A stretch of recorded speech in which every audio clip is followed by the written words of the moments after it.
الحمدللہ آج کے اس پروگرام کا عنوان ہے یروشلم فلسطین دوسرا حصہ۔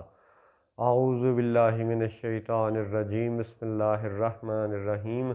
الصلاۃ والسلام علیک یا سیدی یا رسول اللہ وعلی ازواجک و اصحابک و آلک یا سیدی یا حبیب اللہ۔ الحمدللہ لاہور شہر میں آج بروز اتوار 14 ذوالقعدہ 1444 ہجری اور 4 جون 2023 عیسوی کا دن ہے۔ یروشلم اور فلسطین کی اہمیت کو ساری دنیا کے لوگ جانتے ہیں، اور پہلے پروگرام میں ہم لوگوں نے قدیم ہونے کے حوالے سے کچھ معروضات پیش کیں کہ اگر یہودی اپنے آپ کو مسلمانوں کی نسبت سے زیادہ قدیم شمار کرتے ہیں تو پھر یہ حقیقت بھی ماننی پڑے گی کہ یہودیوں سے زیادہ قدیم ہندو شمار ہوں گے، کیونکہ یہودی کا تعلق اگر جودا سے ہے تو جودا سے اوپر ایک نسل پہلے پیچھے چلے جائیں تو یعقوب علیہ السلام، پھر اسحاق علیہ السلام، پھر ابراہیم علیہ السلام، اور پھر ان سے پہلے بھی اس گاؤں والوں کے جو بڑے تھے وہ بتوں کی پوجا میں مصروف تھے۔ تو قدیم ہونے کے حوالے سے یہودیوں کا یہ دعویٰ کہ فلسطین سارے کا سارا ان کے حوالے کیا جائے، یہ دعویٰ یہودیوں کی طرف سے باطل قرار پائے گا اگر قدیم ہونے کے نقطے کو سب سے اہم یا حتمی مانا جائے تو۔ سادہ لفظوں میں قدیم ہونے کی بنیاد پر فلسطین کو کسی ایک گروہ یعنی مسلمان یا یہودی، ان دونوں میں سے کسی ایک کے حوالے نہیں کیا جا سکتا اگر قدیم ہونا حتمی اصول ہے، کیونکہ ہندو پھر زیادہ قدیم شمار ہوں گے۔ اچھا، ایک اور حقیقت یہ ہے کہ ساری ہی دنیا کے لوگ مختلف جو الفاظ ہیں ان کے عمومی تصور سے، ان کے عمومی مفہوم سے واقف ہیں۔ مثلا اگر یہ کہا جائے کہ جی گردوارہ، تو سننے والوں کے ذہن میں سکھ مذہب کا تاثر جاگے گا، اور گردوارے کا تعلق سکھوں سے ہے، یہ ساری دنیا کے لوگ جانتے ہیں، مانتے ہیں۔ اسی طرح اگر بدھ مت مذہب جو اس وقت زیادہ تر جاپان یا چائنا کے چند حصوں میں یا ادھر کچھ جزیروں میں باقی رہ گئے ہیں، تو بدھ مت مذہب کے لوگوں کا، جیسے برما میں بھی کچھ بدھ مت مذہب کے لوگ ہیں ابھی، تو ان کو اگر ذکر کیا جائے تو ان کی عبادت گاہ وہارا کہلاتی ہے، یا بدھ مت مذہب کی عبادت گاہ وہارا کو ٹیمپل بھی کہتے ہیں، لیکن چونکہ وہ آبادی اور تعداد کے لحاظ سے کم ہے اس لیے ذرا لوگ ان کو کم جانتے ہیں۔ اچھا، اسی طرح اگر چرچ کا ذکر کیا جائے تو ساری دنیا کے لوگ یہ جانتے مانتے ہیں کہ چرچ کا تصور عیسائی مذہب کے ساتھ ہے۔ اسی طرح اگر مسجد کا نام لیا جائے تو ساری دنیا کے لوگ یہ جانتے ہیں کہ مسجد کا تعلق مسلمانوں کے ساتھ ہے، یعنی وہ ورشپ پلیس، کہ وہ پوجا کی جگہ، وہ عبادت کی جگہ جہاں مسلمان عبادت کریں تو وہ مسجد کہلاتی ہے، جہاں عیسائی عبادت کریں وہ چرچ کہلاتی ہے، جہاں ہندو عبادت کرے وہ مندر یا ٹیمپل کہلاتا ہے۔ اسی طرح یہودیوں کے حوالے سے کنیسہ کا لفظ اور سناگوگ کا لفظ، یہ دونوں الفاظ معروف ہیں۔ اس وقت بھی جو اسرائیل کی پارلیمنٹ ہے، جو قانون ساز ادارہ ہے، قانون سازی کے لیے جو ادارہ ہے وہ کنیسہ کہلاتا ہے۔ انگریزی میں لکھیں گے تو KENESSET، کنیسہ لکھیں گے، اور عربی میں، اردو میں، یہ مختلف زبانوں میں کنیسہ کا لفظ معروف ہے۔ ہمارے اردو میں کاف ڈنڈے والا اور نون یہ سین اور پھر ڈنڈی والا ہے۔ کنیسہ لفظ یہ یہودیوں کی عبادت گاہ کے لیے بھی استعمال ہوتا ہے، اور انگریزی میں اس کا متبادل لفظ ہے سناگوگ۔ SYNAGOGUE سناگوگ۔ تو اب آپ غور کیجئے کہ وہ اسرائیلی صہیونی جو اس وقت معاذ اللہ مسجد الاقصی شریف کو شہید کرنے کے لیے زیر زمین کئی سرنگیں کھود چکے ہیں، اور معاذ اللہ وہ مسجد الاقصی کو شہید کر کے سولومن کا ٹیمپل بنانا چاہتے ہیں، حضرت سلیمان علیہ السلام کے نام پر ٹیمپل ماؤنٹ کی تعمیر کے لیے کوششیں کر رہے ہیں، تو ان یہودیوں سے اور ان صہیونیوں سے یہ کھلا سوال ہے کہ بھئی جب تمہاری عبادت گاہ سناگوگ کہلاتی ہے، جب تمہاری پارلیمنٹ اور تمہارا قانون ساز ادارہ کنیسہ کہلاتا ہے، اور تمہاری سناگوگ کے لیے متبادل لفظ کنیسہ بھی ہے، یعنی تمہاری عبادت گاہ بھی کنیسہ کہلاتی ہے اور کہلا سکتی ہے، تو پھر تم اے یہودیوں، اے صہیونیوں، تم سلیمان علیہ السلام کے نام پر کنیسہ کیوں نہیں تعمیر کرنے کی کوشش کرتے؟ تم سولومنز کنیسہ کیوں نہیں کہتے؟ تم سولومنز سناگوگ کیوں نہیں کہتے؟ تم سولومنز ٹیمپل کیوں کہتے ہو؟ اس کا مطلب ہے کہ اگر ٹیمپل کا لفظ ہندوؤں کے لیے معروف ہے، ساری دنیا جانتی ہے، مانتی ہے، تو پھر اسرائیلی صہیونیوں کا سلیمان علیہ السلام کے نام پر ٹیمپل ماؤنٹ بنانا اور سلیمان کے لفظ کے ساتھ ٹیمپل کا لفظ جوڑ دینا، سولومنز ٹیمپل یا ٹیمپل ماؤنٹ، اور کنیسہ اور سناگوگ کو خاموشی سے ان الفاظ کو دبا دینا، اور سلیمان علیہ السلام کے نام کے ساتھ نہ تو کنیسہ کو جوڑنا اور نہ سناگوگ کو جوڑنا، یہ انتہائی اہم بات ہے۔ اور اے یہودیوں، اے صہیونیوں، تمہارے کورٹ میں یہ سوال پھینک دیا گیا ہے،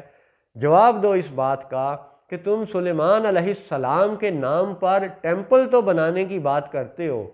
سناگوگ یا کنیسہ کی بات کیوں نہیں کرتے، جبکہ اسرائیلی قانون ساز ادارہ خود اس وقت کنیسہ کہلاتا ہے؟ تو اس کا مطلب یہ ہے کہ تمہارے قول و فعل میں بھی کچھ تضاد ہے۔ جب تک تم یہ وضاحت بیان نہیں کرتے تب تک ہم چند حقائق اور پیش کرتے ہیں کہ جب حضرت نوح علیہ السلام کا وہ بڑا طوفان برپا ہوا، پانی کا طوفان، تو حضرت نوح علیہ السلام کے ماننے والے اور پھر چند مخلوقات، جانور وغیرہ، وہ حضرت نوح علیہ السلام کی کشتی میں سوار ہوئے، اور حضرت نوح علیہ السلام نے جب اپنے بیٹے کو آواز دی کہ بھئی آ جاؤ، کشتی میں سوار ہو جاؤ، تو وہ نافرمان بیٹا، وہ جو شرک میں مبتلا لوگوں کے ساتھ، وہ خود بھی ایک مشرک تھا، تو اس مشرک بیٹے نے جواب دیا کہ میں تو پہاڑ پہ چڑھ جاؤں گا۔ تو حضرت نوح علیہ السلام نے یہ جواب دیا کہ آج تمہیں کوئی نہیں بچا پائے گا، پانی سے، اس آنے والے عذاب سے تمہیں آج کوئی نہیں بچا سکے گا، یہ پہاڑ بھی نہیں بچا سکے گا۔ تو یہ وہ قصہ ہے، یہ وہ سچی داستان ہے جو قرآن پاک میں بھی ہے، عیسائیوں کی کتابوں میں بھی ہے، یہودیوں کی کتابوں میں بھی ہے، اور دلچسپ حقیقت یہ ہے کہ آج آپ دنیا بھر کے تمام ممالک کی سیر کریں، خواہ آپ مالدیپ چلے جائیں، انڈونیشیا چلے جائیں، خواہ آپ امریکہ، جنوبی امریکہ چلے جائیں، دنیا کے تمام ممالک کی جو پرانی لوک داستانیں ہیں، ان داستانوں میں ایک بہت بڑے طوفان کے اس واقعے کا ذکر ملتا ہے، یعنی ایک بڑے طوفان کی کہانی دنیا کے ہر ملک کی پرانی لوک داستانوں میں موجود ہے۔ یعنی طوفان نوح ایک ایسی حقیقت ہے جس سے یہودی، عیسائی، مسلمان بالکل انکار نہیں کرتے، مانتے ہیں۔ اور پھر اس طوفان نوح کا ایک پہلو یہ بھی ہے کہ وہ طوفان اس قدر بڑا تھا کہ وہ ساری زمین پر برپا ہوا تھا، اور اس طوفان کے حقائق بیان کرنا آج مقصود نہیں ہے۔ آج کے اس بیان میں یہ بات بتانا ضروری ہے کہ جب طوفان نوح ساری زمین پر برپا ہوا تھا تو اس کا مطلب ہے کہ تمام زمین پر، مختلف خطوں پر شرک جاری تھا، بت پرستی جاری تھی۔ اس کے کئی ثبوت ہیں، جیسے یہ انگلینڈ کی ایک چھپی ہوئی کتاب ہے، یہ 501 مسٹ وزٹ ڈیسٹینیشن، اس میں دنیا کی 501 وہ خوبصورت جگہیں دکھائی گئی ہیں کہ جن کو وہ کہتے ہیں کہ جی مسٹ وزٹ، آپ کو یہ جگہیں زندگی میں دیکھنی چاہیے۔ یہ بڑی دلچسپ کتاب ہے، اور اسی کتاب کے اندر کولمبیا میں پائے جانے والے بت بھی دکھائے گئے ہیں، ایران میں پائی جانے والی مورتیاں بھی دکھائی گئی ہیں، مصر کے اندر پائے جانے والے جو یعنی پرانے آثار، کھنڈرات، پرانے مورتیاں ہیں، بت ہیں، وہ بھی دکھائے گئے ہیں۔ اور اسی طرح یورپ میں پائے جانے والے چند ایسے پرانے بت، یہ آپ اگر غور سے دیکھیں تو یہ یورپ کے وہ پرانے آثار ہیں، کھنڈرات ہیں کہ جو یورپ میں پائے گئے، اور آج بھی یہ بت آج 2023 میں بھی موجود ہیں۔ اگر آپ اس کو ذرا اور قریب سے دیکھیں تو شاید یہ آپ کو تھوڑا سا نظر آئے کہ یہ 20 پاؤنڈ جو ہے نا وہ کتاب کی قیمت شو کی گئی ہے، یعنی یہ انگلینڈ کی کتاب ہے۔ تھوڑا اس لیے قریب سے دکھایا گیا کہ یہ جو 501 مسٹ وزٹ ڈیسٹینیشن کی بک ہے، اس کے اندر بھی دنیا بھر کے مختلف علاقوں میں پائی جانے والی مورتیوں کا، بتوں کا ذکر ہے۔ طوفان نوح ہماری الہامی کتابوں سے ثابت ہے، تو پھر کیا آج کے یہ صہیونی یا آج کے یہ یہودی کیا تمام روئے زمین کو بت پرستی کی وجہ سے ہندوؤں کے حوالے کرنے پر تیار ہیں؟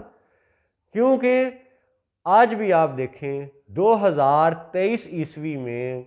برطانیہ کا جو اس وقت کا وزیر اعظم ہے وہ ایک ہندو شخص ہے، رشی سونک۔ یہ جب ابھی حال ہی میں وزیر اعظم بنا تو بھارت کے نریندرا مودی نے اور بھارت کے بہت سے ہندوؤں نے اس کو مبارکبادیں بھیجیں۔ اب آپ یہ دیکھیں کہ وہ رشی سونک جو عقیدے اور ایمان کے لحاظ سے ہندو مذہب کا پیروکار ہے، وہ رشی سونک یورپ میں رہتے ہوئے یورپ کی ان مورتیوں کا ہزاروں سال پرانا تاریخی ورثہ ہوتے ہوئے وہ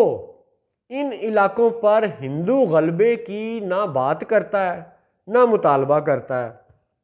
اچھا، ان ہندوؤں کا، بھارت کے ہندوؤں کا سب سے زیادہ زور جو رہا ہے وہ ہمیشہ سری لنکا پر قبضے کے حوالے سے رہا ہے۔ آپ پچھلے 70 سال کی تاریخ دیکھ لیں، 75 سال کی تاریخ دیکھ لیں کہ جب سے اقوام متحدہ بنا تب سے اب تک مختلف واقعات میں بھارتی لوگ سری لنکا کے اوپر اپنا حق جتاتے ہیں، کیونکہ وہاں پہ بھی بہت بڑی مورتیاں، پتھر، مجسمے، بت بنے ہوئے ہیں۔ لیکن غور طلب بات یہ ہے کہ وہ ہندو جو سری لنکا پہ اپنا حق جتاتے ہیں وہ یورپ کی ان مورتیوں کے ثبوت کے باوجود یورپ پر اپنا حق کیوں نہیں جتاتے؟ عراق اور فلسطین پہ اپنا حق کیوں نہیں جتاتے؟ مصر میں ہزاروں سال پرانی مورتیاں ہیں، کولمبیا میں ہزاروں سال پرانی مورتیاں ہیں، دنیا بھر کے مختلف خطوں میں پرانے ہزارہا سال پرانے بتوں کے آثار موجود ہیں، لیکن کوئی ہندو وہاں پہ اپنا دعویٰ نہیں کرتا۔ 75 سال کی اقوام متحدہ کی تاریخ میں نریندرا مودی نے یا بھارت کے کسی بھی حکمران نے یا بھارت کے کسی بھی ہندو ٹولے نے، کسی بھی ہندو گروہ نے آج تک اقوام متحدہ میں نہ تو یورپ کے کسی ملک پر قبضے کا مطالبہ کیا، نہ عرب خطوں پر، نہ جنوبی اور شمالی امریکہ کے علاقوں پر، نہ مصر پر، نہ افریقہ پر۔ اس کا مطلب ہے کہ وہ ہندو خود بھی محض مورتیوں کی وجہ سے اقوام متحدہ میں اپنا کوئی مقدمہ دائر نہیں کرتے رہے ہیں۔ 75 سالوں میں کسی ہندو نے کسی مورتی کی وجہ سے کسی علاقے پر اپنے قبضے کا دعویٰ دائر نہیں کیا۔ تو اب یہاں پہ دو باتیں بنیں گی کہ اگر تو اسرائیلی صہیونی اپنے قدیم ہونے کا ذکر کرتے ہیں تو پھر یہ ماننا پڑے گا کہ ہندو زیادہ قدیم ہے یہودیوں سے، جودائزم سے ہندوازم زیادہ پرانا ہے، یہ حقیقت ہے۔ دوسری حقیقت یہ ہے کہ جب طوفان نوح ساری دنیا پہ برپا ہوا اور آج بھی ساری دنیا میں جگہ جگہ مورتیوں کے بتوں کے آثار اور کھنڈرات موجود ہیں، اور دلچسپ حقیقت یہ بھی ہے کہ بتوں کے پجاری خود ان علاقوں کے طلبگار نہیں ہیں، دعوے دار نہیں ہیں۔ ایک اور مثال سنیں، پاکستان کا علاقہ سوات اور ٹیکسلا، یہ بدھ مت مذہب کے 2500 سال پرانے آثار سے، کھنڈرات سے بھرا ہوا ہے۔ بدھا کے مجسمے، بدھ مت مذہب کا جو بانی کہلاتا ہے بدھا، گوتم بدھا، اس کے مجسمے افغانستان میں بھی پائے جاتے ہیں، پاکستان کے علاقے سوات اور ٹیکسلا میں بھی پائے جاتے ہیں۔ اب آپ یہ دیکھیں کہ وہ گوتم بدھا کے ماننے والے جو آج برما میں ہیں یا جو آج جاپان میں ہیں، وہ نہ تو پاکستان پہ دعویٰ کرتے ہیں نہ افغانستان پہ دعویٰ کرتے ہیں کہ جی ہمیں بھی یہ سارا خطہ ہمارے حوالے کر دیا جائے، کیونکہ ہماری جو گوتم بدھا کی مورتیاں ہیں وہ سوات اور ٹیکسلا اور افغانستان اور پاکستان کے علاقوں میں موجود ہے۔ تو وہ جاپانی، وہ برمی بدھے، وہ بدھ مت مذہب کے لوگ، وہ پاکستان پہ، افغانستان پہ قبضے کا کوئی دعویٰ دائر نہیں کرتے، نہ انہوں نے 75 سال میں اقوام متحدہ میں ایسا کوئی مطالبہ دائر کیا۔ اچھا، اس کا دوسرا رخ دیکھیں، اگر یہ گوتم بدھا کے مجسمے پاکستان اور افغانستان میں پائے جاتے ہیں اور ساری دنیا کے بدھ مت مذہب کے لوگ یہ مانتے ہیں کہ بدھ مذہب کے جو آغاز کا معاملہ ہے، ابتدا کا معاملہ ہے، وہ تو افغانستان اور پاکستان میں ہے، یعنی بدھ مت مذہب کا جو بانی خطہ ہے وہ تو پاکستان اور افغانستان ہے آج کے علاقے کے حوالے سے۔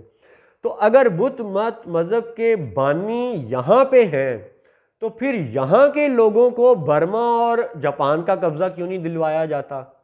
اور یہ بھی دلچسپ حقیقت ہے کہ افغانی یا پاکستانی وہ برما کے علاقے پہ محض اس لیے قبضے کا دعویٰ نہیں کرتے کہ وہاں پہ آج بدھ مذہب جاری ہے، جاپان پہ قبضے کا دعویٰ صرف اس لیے نہیں کرتے کہ وہاں پہ بدھ مذہب کے ماننے والے آج بھی موجود ہے، حالانکہ گوتم بدھا کا جو آغاز ہے وہ اس علاقے سے ہے، سوات، ٹیکسلا، پاکستان اور پھر افغانستان کے چند خطے۔ یعنی اگر تو پرانی مورتیوں کی وجہ سے قبضہ دینا مقصود ہے تو پھر اقوام متحدہ جاپان کے اوپر پاکستان کا قبضہ تسلیم کیوں نہیں کرواتا؟ اچھا، اگر وہ یہ کہے کہ جی پاکستان نے تو آج تک اپنا مطالبہ پیش ہی نہیں کیا، تو پھر اس کی ایک اور مثال پیش کرتے ہیں۔ ابھی یہ مئی اور جون 2023 عیسوی میں حالیہ جو سوڈان میں جنگ چل رہی ہے اور ایک فوجی دھڑا اور دوسرا فوجی دھڑا وہ آپس میں لڑ رہے ہیں، تو اس میں سے ایک فوجی کمانڈر نے باقاعدہ خط لکھا ہے، اقوام متحدہ کو یہ کہا ہے کہ آپ جناب اپنا سٹاف اٹھائیں اور یہاں سے نکل جائیں، اور اس پہ جو اقوام متحدہ کا سیکرٹری جنرل ہے انتونیو گترس، اس نے یہ کہا ہے کہ بھئی ہمیں تو بڑا شوق ہوا ہے، بڑا صدمہ پہنچا ہے اس خط کو دیکھ کے، لیکن پھر اس نے ڈھٹائی کے ساتھ یہ جواب دیا ہے کہ ہم تمہارے مطالبے کے باوجود سوڈان میں سے اقوام متحدہ کی فوجوں کو نہیں نکالیں گے۔ اور یاد رہے کہ اس جنرل نے یہ الزام لگایا تھا کہ اقوام متحدہ ان دونوں سوڈان کے فریقین میں سے ایک کا باقاعدہ ساتھی ہے، یعنی اقوام متحدہ خود ایک فریق ہے۔ تو یہ ایک مثال تھی سوڈان کے حوالے سے۔ تو اب آپ اسی مثال کو دیکھیں کہ اقوام متحدہ میں آج تک سب سے زیادہ جو فلسطین کے حوالے سے قراردادیں پیش ہوئیں، اسرائیلی صہیونیوں کے خلاف پیش ہوئیں، تو آج تک اقوام متحدہ نے 75 سالوں میں فلسطین کا فیصلہ نہیں کروایا۔ یہ اس بات کا ثبوت ہے کہ اقوام متحدہ خود ایک گروہ کا ساتھی ہے، یعنی خود ایک فریق ہے، اور جب جج خود ایک فریق بن جائے تو پھر ہمارے جیسے یہ عام لوگ صرف اپنی عرض معروض اپنے بچوں ہی کو پیش کر سکتے ہیں کہ یہ ہیں وہ حقائق اور یہ ہیں عالمی اداروں کے وہ چہرے جو میڈیا نہیں دکھائے گا۔ تو آج کے پروگرام کا مختصر خلاصہ یہ بھی ہے کہ اگر طوفان نوح ایک الہامی کتابوں کے مطابق حقیقت ہے اور آج بھی بہت سی جگہوں پر طوفان نوح کے آثار موجود ہیں۔ بہت سی نیشنل جیوگرافک کی ڈاکومنٹریز، بہت سی یہ دیگر یعنی ڈاکومنٹریز اس بات کو ثابت کرتی ہیں، ظاہر کرتی ہیں کہ طوفان نوح ایک بہت بڑی حقیقت تھی۔ تو وہ طوفان کیوں برپا ہوا تھا؟ کیونکہ ساری زمین اس وقت شرک سے بھری ہوئی تھی، ساری زمین پر بتوں کے آثار اور کھنڈرات آج بھی موجود ہیں۔ تو پھر اس کا مطلب ہے کہ ساری روئے زمین اگر ہندوؤں کے حوالے نہیں کی جا سکتی تو پھر فلسطین کو بھی اسرائیلی صہیونیوں کے حوالے نہیں کیا جا سکتا۔ اگلے پروگرام تک اجازت۔ السلام علیکم ورحمۃ اللہ وبرکاتہ۔